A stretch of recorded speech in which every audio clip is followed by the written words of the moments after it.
Taste the Daily. Mayiladuthurai மாவட்டம் பில்லாவிடந்தையில் மதுவில் விஷம் கலந்து கொடுத்து நண்பனை கொலை செய்துவிட்டு நாடகமாடிய ஓட்டுநர் கைது செய்யப்பட்டார். ஓட்டுநரான ஜோதிபாஸ் என்பவருக்கும் கணவனால் கைவிடப்பட்ட ஒரு பெண்ணிற்கும் இடையே திருமணத்தை மீறிய உறவு இருந்து வந்ததாக கூறப்படுகிறது.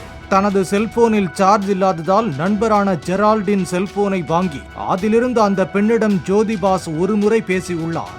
அதன் பிறகு அந்த எண்ணிற்கு ஜெரால்டு அடிக்கடி பேசி தொல்லை கொடுத்து வந்ததாக கூறப்படுகிறது. இதனை அறிந்த ஜோதிபாஸ் மது அருந்தலாம் என ஜெரால்டை கடந்த 9ஆம் தேதி அழைத்துச் சென்று விஷம் கலந்த மதுவை அவருக்கு அதிகமாக ஊற்றி கொடுத்துவிட்டு சந்தேகம் வராமல் இருக்க தானும் சிறிதளவு மது அருந்தியதாக கூறப்படுகிறது. இருவரும் மருத்துவமனையில் அனுமதிக்கப்பட்ட நிலையில் ஜெரால்டு உயிரிழந்தார்.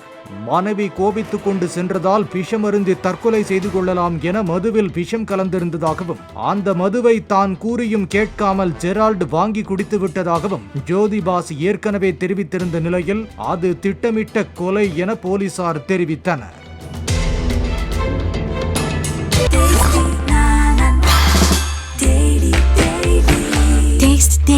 Taste the Daily.